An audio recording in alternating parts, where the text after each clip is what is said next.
નમસ્કાર વિદ્યાર્થી મિત્રો, ધોરણ 8 ગણિત, ચેપ્ટર નંબર 9 બેઝિક પદાવલીઓ અને નિત્યસમ, સ્વાધ્યાય 9.3. સ્વાધ્યાય 9.3માં પ્રશ્ન નંબર 1, નીચેની પદાવલીઓની દરેક જોડ માટે ગુણાકાર મેળવો. હવે ધ્યાન આપજો કે આની પહેલા મેં તમને જે શીખવાડ્યું છે કે એક પદનો એક પદ સાથે ગુણાકાર. ઓકે, અહીંયા આવે છે એક પદનો દ્વિપદ સાથે ગુણાકાર. અને પદો જ્યારે આપણે ગણીએ તો કેવી રીતે ગણી શકાય કે બે પદની વચ્ચે સરવાળો કે બાદબાકીની નિશાની હોય તો એની મદદથી આપણે જોઈ શકીએ કે પદાવલીમાં કેટલા પદ આપેલા છે. તો અહીંયા તમે જોઈ શકો છો કે આમાં જે છે આ એક જ પદ છે, 4p એક જ પદ છે, પછી અલ્પવિરામ આવી ગયું એટલે આ એક પદ છે એ પૂર્ણ થઈ ગયું. અલ્પવિરામ પછીની જે આ પદાવલી છે તો એમાં સરવાળાથી બે પદ છૂટા પડે છે કે પેલું પદ અને આ બીજું પદ. તો અહીંયા આ બે પદ વાળી પદાવલી છે એટલે આને આપણે કહી શકીએ કે એક પદ અને દ્વિપદ. તો એક પદીનો દ્વિપદી સાથેનો ગુણાકાર કરવાનો છે. આપણને કીધું છે કે નીચેની પદાવલીઓની દરેક જોડ માટે ગુણાકાર મેળવો. તો અહીંયા આપણે ગુણાકાર કરવાનું છે, પણ કોની સાથે? તો કે આ એક પદીનું દ્વિપદી સાથે. તો આપણે પહેલા જ કેવી રીતે લખી લેશું? તો કે 4p ગુણાકાર આ બે પદ સાથે, એટલે એને આપણે મૂકશું કૌંસમાં, કારણ કે આ બે પદ છે એ સાથે છે. તો હવે આનો મતલબ એમ થશે કે આ 4p નો ગુણાકાર આપણે q સાથે પણ કરવાનો છે અને આ 4p નો ગુણાકાર આપણે r સાથે પણ કરવાનો છે. તો કરશું શું? તો કે 4p ગુણ્યા q, આ લેખા 4p ગુણ્યા q. ઓકે, પછી અહીંયા આ બંને જે છે એ પ્લસમાં પણ હોઈ શકે માઇનસમાં પણ હોઈ શકે. અહીંયા પ્લસમાં છે તો આપણે લખશું પ્લસ. પ્લસ હોય તો પ્લસ અને માઇનસ હોય તો માઇનસ. સરવાળો તો સરવાળો, બાદબાકી તો બાદબાકી. એટલે 4p ગુણ્યા q આપણે લખ્યું. ત્યાર પછી જે નિશાની આપેલી છે તે, અને હવે 4p ગુણ્યા r, એટલે આ 4p નો સંબંધ q અને r બંને સાથે છે. એટલે 4p ને પેલા આપણે q સાથે અને 4p ને પછી આપણે r સાથે ગુણાકાર કરીશું. તો હવે 4p ગુણ્યા q કરીએ તો 4p ગુણ્યા q એટલે 4pq વત્તા 4p નો આપણે r સાથે ગુણાકાર કરીએ તો 4pr. બરાબર. હવે હજી તમને એક વખત કહી દઉં છું, આની પેલા 10 વખત મેં કીધું કે આપણે જ્યારે આને ચલ કહેવાય, આ p q આ r આ બધા ચલ છે, તો જ્યારે ચલ અલગ અલગ હોય ત્યારે ગુણાકાર થઈ શકે પણ સરવાળો બાદબાકી થઈ શકે નહીં. એટલે જ જો અહીંયા p અને અહીંયા q છે છતાંય મેં એનો ગુણાકાર કર્યો એટલે મેં શું લખ્યું? 4pq 4pq. અને આ p અને r બંનેના ચલ અલગ અલગ છે છતાંય ગુણાકાર થઈ ગયો 4pr. પણ હવે અહીંયા વચ્ચે સરવાળાની નિશાની છે એટલે ભૂલથી પણ 4 ને 4 8 ને pqr લખી લેતા નહીં. આપણને અહીંયા કહે છે કે pq કેટલા છે? તો કે 4 છે. pr કેટલા છે? તો કે 4 છે. તો અહીંયા હવે આપણે બેનો સરવાળો કરી શકાય નહીં, કારણ કે અહીંયા ચલ સરખા નથી.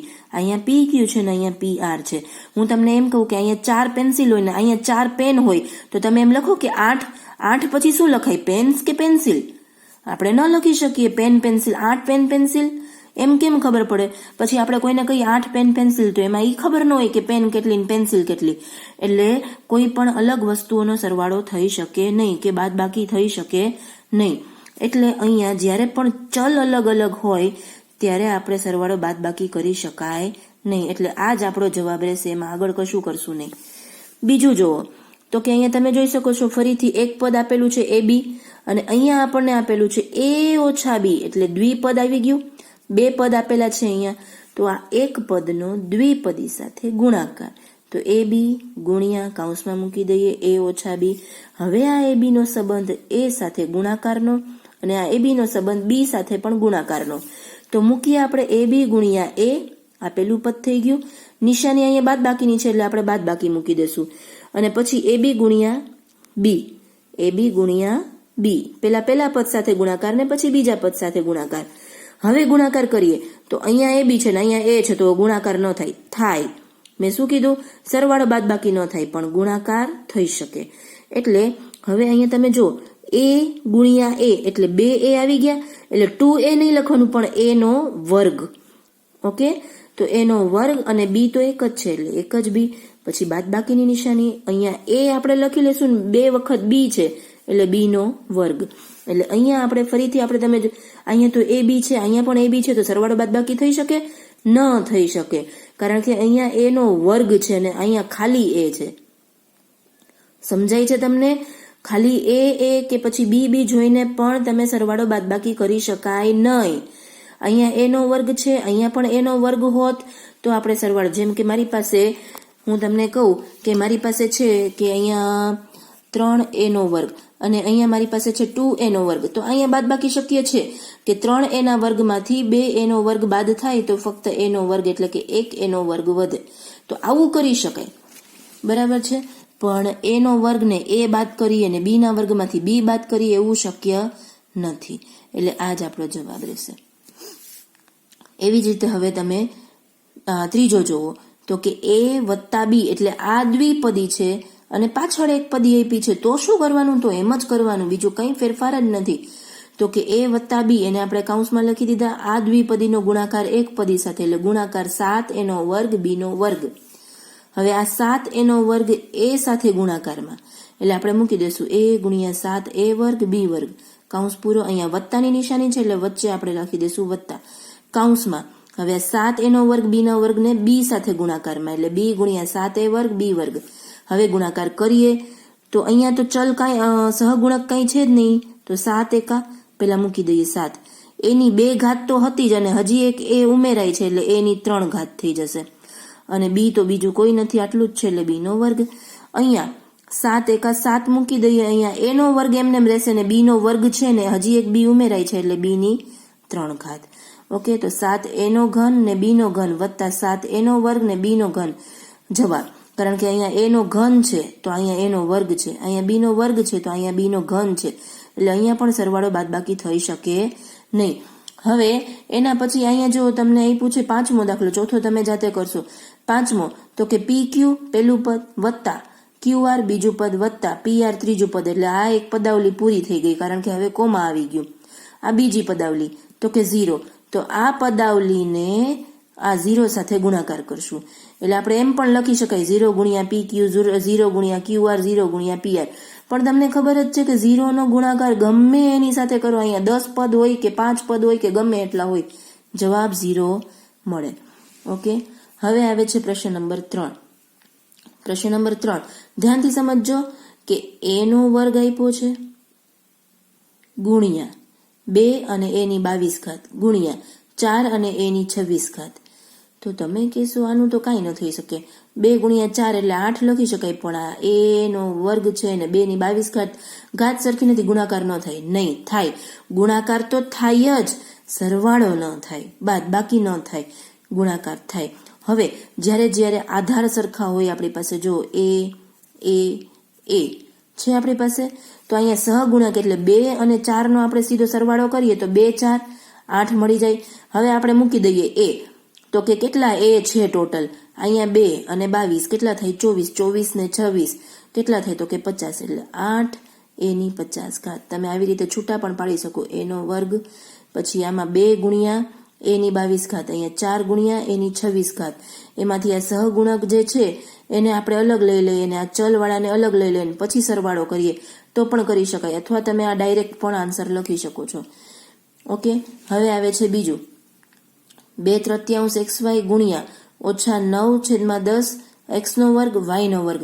તો આમાં પણ પેલા સહગુણકને આપણે અલગ કરી શકાય, અથવા તો પેલા આ 3 એ 3 ને, કારણ કે આ 2/3 ગુણ્યા x અને ગુણ્યા y આ 3 એ 3 નો સંબંધ ગુણાકારનો છે, તો આપણે મૂકી શકીએ 2/3 ગુણ્યા x ગુણ્યા y ગુણાકારમાં -9 ગુણ્યા x નો વર્ગ ગુણ્યા y નો વર્ગ. તો આ જે છે સહગુણક એને આપણે અલગ લઈ લઈએ, અહીંયા કૌંસમાં લઈ લીધા. અને આ જે x છે, x સાથે x નો ગુણાકાર એટલે x ગુણ્યા x નો વર્ગ અને પછી y સાથે y ના વર્ગનો ગુણાકાર. તો હવે તમે જોઈ શકો અહીંયા છેદ ઉડાડી 3 તેરી 9 એટલે -3 રાખવાના છે આપણે. પછી 2 5 10 એટલે -3/5 અહીંયા આ બંનેની વચ્ચે વધે છે. અહીંયા x ગુણ્યા x નો વર્ગ એટલે x ની 3 ઘાત થઈ ગઈ, y ગુણ્યા y નો વર્ગ એટલે y ની 3 ઘાત થઈ ગઈ. હવે ફક્ત ગુણાકારની નિશાની કાઢીએ તો -3/5 x નો ઘન y નો ઘન જવાબ મળે. તો હવે આનો જે ત્રીજો દાખલો છે અને ચોથો દાખલો છે હવે તમે જાતે કરશો. હવે આવે છે પ્રશ્ન નંબર 4. એમાં એ આપ્યું છે 3x કૌંસમાં 4x ઓછા 5 વત્તા 3 નું સાદું રૂપ આપો અને એમાં x ની કિંમત 3 ને x ની કિંમત 1/2 માટે કિંમત શોધો. તો સૌથી પહેલા તો તમે આ પદાવલી જે અહીંયા આપી છે એ પદાવલીને આપણે લખી લઈએ. લખી લીધી 3x કૌંસમાં 4x ઓછા 5 વત્તા 3. સાદું રૂપ આપવાનું એટલે શું કરવાનું? તો કે તમે જોઈ શકો છો કે અહીંયા એક પદ છે અને કૌંસમાં દ્વિપદ છે. તો આ 3x અને આ કૌંસનો સંબંધ ગુણાકારનો, એટલે આપણે એમ કહી શકીએ કે એક પદીનો દ્વિપદી સાથે ગુણાકાર. તો પછી આ 3x નો 4x સાથે ગુણાકાર, તો 3x ગુણ્યા 4. અહીંયા બાદ બાકી આપી છે એટલે બાદ બાકી. 3x નો 5 સાથે ગુણાકાર એટલે 3x ગુણ્યા 5 થઈ ગયું. આ વત્તા 3 આપણે એમનેમ લખી દઈએ, જેમ છે એમનેમ જ અત્યારે રાખીએ. હવે 3 ગુણ્યા 4 કરીએ એટલે 12 અને x ગુણ્યા x એટલે x નો વર્ગ. બાદ બાકીની નિશાની 3 5 15 અને x નો x એટલે 15x વત્તા 3. હવે તમે જોઈ શકો છો અહીંયા x હતું, આપણે ગુણાકાર કરી લીધું. અહીંયા x હતું ને અહીંયા નહોતું, છતાંય આપણે ગુણાકાર કર્યું. પણ હવે વાત આવે છે સરવાળા બાદ બાકીની. એટલે અહીંયા x નો વર્ગ છે, બીજે ક્યાંય x નો વર્ગ છે નથી, તો કાંઈ થાય નહીં. અહીંયા x છે, બીજે ક્યાંય x છે નથી, તો હવે કાંઈ થાય નહીં. એટલે આપણને પદાવલી મળી ગઈ. એમાં આપણે હવે મૂકવાની છે પહેલા x ની 3, x બરાબર 3. તો આપણે આ પદાવલીમાં x ની કિંમત લેશું 3. તો પેલા મૂકશું 12x, તો x ની જગ્યાએ આપણે મૂકી દેશું શું? તો કે 3. તો x ની જગ્યાએ આપણે લખ્યા 3. આ વર્ગ તો એમનેમ જ રહેશે એટલે 3 ને કૌંસમાં મૂકી ઉપર મૂકશું વર્ગ એનો. ઓછા આ 15 ના 15 અને x ની જગ્યાએ આપણે મૂકશું 3 એટલે અત્યારે એને કૌંસમાં મૂકી દઈએ. વત્તા 3. હવે આ 12 અને 3 ની 2 ઘાત, 3 ની 2 ઘાત એટલે 3 ગુણ્યા 3. 3 ને 2 વખત ગુણવાનું એટલે એની 2 ઘાત, તો 3 તેરી 9 થાય. ઓછા 15 ગુણ્યા 3, આ બંનેનો સંબંધ ગુણાકારનો, તો 15 તેરી 45 વત્તા 3. હવે 12 9 108 ઓછા 45 વત્તા 3. તો 108 માંથી 45 જાય તો મળે 63 અને વત્તા 3 તો આપણને મળે 66. હવે આપણે આ જ પદાવલીમાં આપણે મૂકવાનું છે 1/2. તો મૂકીએ આપણે 12 ના 12 મૂકી દઈએ, x માટે મૂકી દઈએ 1/2 અને એનો વર્ગ, ઓછા 15 ના 15 અને x ની જગ્યાએ 1/2 વત્તા 3. તો હવે આપણે જોઈ શકીએ કે પહેલા તો આપણે 12 ના 12 મૂકીએ અહીંયા, પછી 1 અહીંયા વર્ગ કરવાનો છે, તો 1 નો વર્ગ એટલે 1 ગુણ્યા 1 તો 1 જ મળે. 2 નો વર્ગ 2 ગુણ્યા 2 એટલે 4 મળે, એટલે 12 ગુણ્યા 1 ના છેદમાં 4. ઓછા અહીંયા આપણે શું કરશું? તો કે 15 અને આ અંશ, આ પણ અંશ જ કહેવાય, આ પણ અંશ કહેવાય, એટલે 15 એકા 15 છેદમાં 2, આ 2 ના 2 વત્તા 3.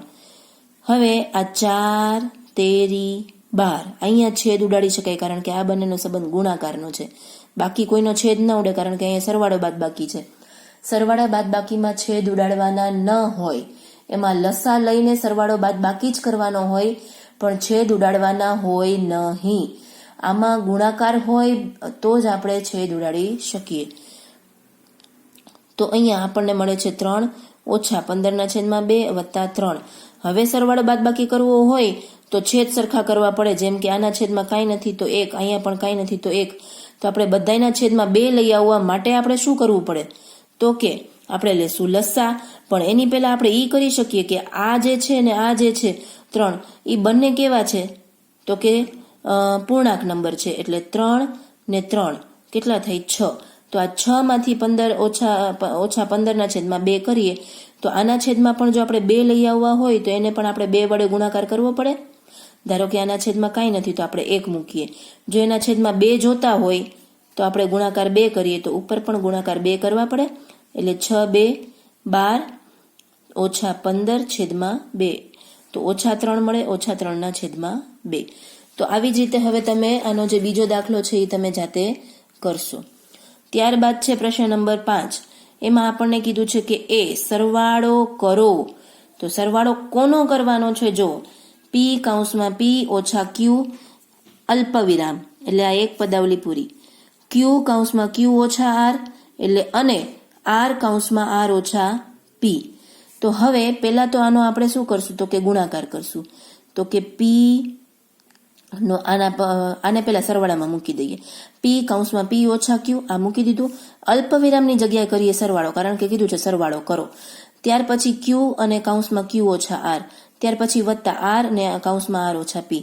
હવે આ એક પદીનો દ્વિપદી સાથે ગુણાકાર, પી ગુણ્યા પી એટલે પી નો વર્ગ માઇનસ પી ગુણ્યા ક્યુ એટલે પી ક્યુ, પછી અહીંયા વત્તા ક્યુ ગુણ્યા ક્યુ એટલે ક્યુ નો વર્ગ, પછી અહીંયા માઇનસ આપ્યું છે એટલે માઇનસ ક્યુ નો. હવે આર સાથે એટલે તમે લોકો જ્યારે પેન્સિલ હાથમાં રાખો ત્યારે આવી રીતે કરતા જ જાજો, પી ગુણ્યા પી એટલે પી નો વર્ગ. હવે માઇનસ અહીંયા આવી ગયું, પછી પી ગુણ્યા ક્યુ એટલે પી ક્યુ, હવે આ પ્લસ, હવે ક્યુ ગુણ્યા ક્યુ એટલે ક્યુ નો વર્ગ, ત્યારબાદ આ માઇનસ ના માઇનસ, હવે ક્યુ નો આર સાથે એટલે ક્યુ આર, હવે પ્લસ ના પ્લસ, હવે આર નો આર સાથે એટલે આર નો વર્ગ, અહીંયા માઇનસ આપ્યા છે તો માઇનસ આર ગુણ્યા પી એટલે આર પી. હવે આમાં તમે જોઈ શકો છો કોઈ પણ ચલ છે એ સરખા નથી, એટલે સરવાળો બાદબાકી ન થાય. હા, તમારે એને ગોઠવવું હોય તો ગોઠવી શકાય, અથવા તો આ જ જવાબ. તો તમે વર્ગવાળા પદ છે એ બધા આગળ લઈ લ્યો ને આવા પદ પાછળ રાખો તો એને આપણે ગોઠવી શકાય. એવી જ રીતે અહીંયા પણ હવે આ પદાવલીઓનું જે આપેલું છે તો પહેલા તમે આનો આની સાથે ગુણાકાર, પછી આની સાથે ને પછી આની સાથે ગુણાકાર કરશો. તો આ પણ આમાં સરવાળો જ કરવાનો છે, આનો આની સાથે, જે હવે તમે જાતે કરશો. હવે આવે છે તો કે બાદબાકી કરો. બાદબાકી કરવા માટે પણ તમને અહીંયા શું કીધું, 4l કૌંસમાં 10n ઓછા 3n વત્તા 2l માંથી 3l કૌંસમાં l ઓછા 4m વત્તા 5n એ આપણે બાદ કરવાના છે. તો સૌથી પહેલા આ પદાવલી આપણે મૂકી દઈએ, પછી બાદબાકીમાં બીજી પદાવલી મૂકી દઈએ. હવે આ પદાવલીનો પેલા એક પદીનો આ ત્રિપદી સાથે ગુણાકાર થશે. તો તમે જોઈ શકો છો 4l ગુણ્યા 10n કરીએ તો આપણને શું મળે, 4 ગુણ્યા 10 40 મળે, l ગુણ્યા n ln મળે, પછી અહીંયા માઇનસ છે તો માઇનસ લખીએ.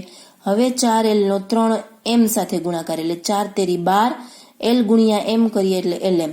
હવે અહીંયા પ્લસ આપેલા છે તો પ્લસ લખી લઈએ, તો કે 4 2 8 l ગુણ્યા l એટલે l નો વર્ગ. હવે અહીંયા સુધી કંઈ વાંધો નહોતો, કારણ કે આ જે છે પ્લસમાં હતા એટલે અહીંયા જે નિશાની હતી આપણે મૂકી દીધી. હવે આ પદાવલી અને આ પદાવલીની આપણે બાદબાકી કરવાની છે. તો પહેલા તો આનો આપણે ગુણાકાર જ કરી લઈએ, 3 ગુણ્યા 1 એટલે 3, l ગુણ્યા l એટલે l નો વર્ગ. અહીંયા ઓછા છે, અહીંયા વત્તા છે એટલે ઓછે વત્તે ઓછા. હવે આ ઓછા 3l નો ઓછા 4m સાથે ગુણાકાર કરીએ. તો કે સૌથી પહેલા ઓછે તો વત્તા થઈ જાય, પછી 3 ગુણ્યા 4 એટલે 12 થઈ જાય, l ગુણ્યા m એટલે lm અથવા તો ml. હવે ફરીથી આ 3l નો આવશે 5n સાથે ગુણાકાર, તો ઓછે વત્તે ઓછા એટલે અહીંયા થઈ જશે બાદબાકી, 3 5 15, l ગુણ્યા n એટલે ln, એટલે ચલને ભૂલતા નહીં. હવે તમને જે સરખા ચલ દેખાય, જો ln વાળું કોઈ પણ પદ છે, હા છે ln વાળું, તો આ 40 ln માંથી આ પ્લસ છે ને આ માઇનસ છે, ઓછે વત્તે ઓછા, 40 માંથી 15 જાય તો 25 ln, ત્યારબાદ આ 12 ln અને અહીંયા 12 ln, ઓછે વત્તે ઓછા એ તો કટ થઈ ગયા, 12 ln માંથી 12 ln ગયા એટલે કટ. હવે આવે છે l નો વર્ગ, તો ઓછે વત્તે ઓછા 8 માંથી 3 જાય તો 5 l નો વર્ગ. બરાબર છે, તમે સમજી શકો છો અહીંયા કે 8 માંથી પેલા 8l વર્ગ હતા, હવે 3l વર્ગ એમાંથી નીકળી ગયા તો 5l વર્ગ આપણી પાસે વધે છે. તો આ જવાબ. એવી જ રીતે અહીંયા પણ તમારે બાદબાકી જ કરવાની છે, જે તમે હવે જાતે કરશો. તો અહીંયા આપણું 9.3 પૂરું થાય છે.